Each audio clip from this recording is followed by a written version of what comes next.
Hi friends, welcome back to my channel சமையல் செய். இன்னைக்கு நம்மளோட சேனலில் சூப்பரான இட்லிக்கு வச்சு சாப்பிடக்கூடிய பருப்பு சாம்பார் எப்படி செய்கிறேன்ட்டு பார்க்கலாம் வாங்க. இந்த பருப்பு சாம்பார் செய்கிறது ரொம்ப ரொம்ப ஈஸிங்க. இதுக்காக 2 கப் துவரம் பருப்பை க்ளீன் பண்ணி சேர்த்துக்கிறேன். இது 200 கிராம் இருக்குங்க. நல்லா தண்ணியில் 2 வாட்டி அலசிட்டு சேர்த்துக்கோங்க. இது கூடவே 25 பச்சை மிளகாய் சேர்த்துக்கிறேன். 10 பல் பூண்டு சேர்த்துக்கிறேன். ஒரு சின்ன சைஸ் வெங்காயத்தை கட் பண்ணி சேர்த்துக்கிறேன். இது கூடவே 1/2 கிலோ தக்காளியை கழுவிட்டு கட் பண்ணி சேர்த்துக்கிறேன். நல்லா பழுத்த தக்காளியை கட் பண்ணி சேர்த்துக்கோங்க. குழம்புக்கு தேவையான அளவுக்கு தண்ணி சேர்த்துக்கோங்க.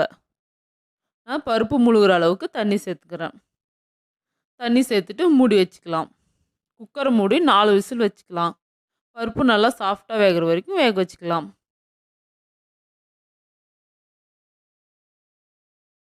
பாருங்கள், 4 விசில் ஆயிடுச்சு. ஓப்பன் பண்ணி பார்க்கலாம். பாருங்கள், தக்காளி வெங்காயம்லாம் நல்லா வெந்துட்டு பருப்பு வெந்துட்டு சூப்பராக இருக்குது பாருங்கள்.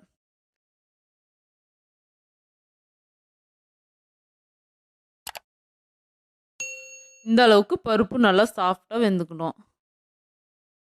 பருப்பு தண்ணியெல்லாம் இருத்துட்டு கடைஞ்சி எடுத்துக்கலாம். நான் கடையத்துக்காக கல் சட்டி தாங்க யூஸ் பண்ணி கடைய போகிறேன். நல்லா நைஸாக கடைஞ்சிக்கோங்க. தண்ணியெல்லாம் இருத்துட்டு கடையும் போது ஈஸியாக கடைஞ்சிடலாம்.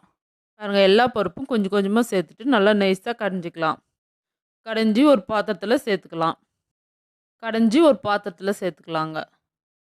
இப்போ குழம்ப தாளிச்சிக்கலாம்.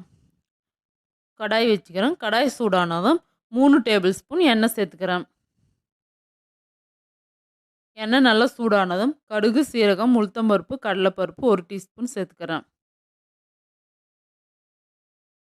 கடுகு நல்லா பொரிஞ்சு வந்ததும் குட்டி குட்டி பீஸாக கட் பண்ணி வச்சுக்கிற வெங்காயம் சேர்த்துக்கலாம். வெங்காயம் சேர்த்துட்டு நல்லா பொன்னிறமாக வதங்கணும். நல்லா மிக்ஸ் பண்ணினே இருக்கலாம். ஒரே மாதிரி பொன்னிறமாக வதங்கி வந்தால் தான் பருப்பு குழம்புக்கு ரொம்ப ரொம்ப டேஸ்ட்டாக இருக்கும். ஃப்ரெஷ்ஷாக க்ளீன் பண்ணி வச்சுக்கிற கருவேப்பிலையில் சேர்த்துக்கலாம். இது கூடவே கொத்தமல்லி இலை கொஞ்சம் சேர்த்துக்கலாம். சேர்த்துட்டு நல்லா மிக்ஸ் பண்ணிக்கலாம்.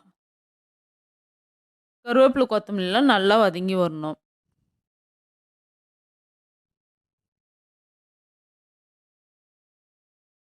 இந்த அளவுக்கு நல்லா வதங்கினதும் நம்ம கடைஞ்சி வச்சுக்கிற பருப்பு குழம்புல சேர்த்துடலாம். சேர்த்துட்டு மிக்ஸ் பண்ணிக்கலாம். சூப்பரான பருப்பு சாம்பார் ரெடி ஆயிடுச்சு. வாங்க சாப்பிட்லாம். இந்த வீடியோ உங்களுக்கு பிடிச்சிருந்தா லைக் பண்ணுங்கள், ஷேர் பண்ணுங்கள், கமெண்ட் பண்ணுங்கள். மறக்காமல் சப்ஸ்கிரைப் பண்ணுங்கள். பெல் பட்டனை கிளிக் பண்ணுங்கள்.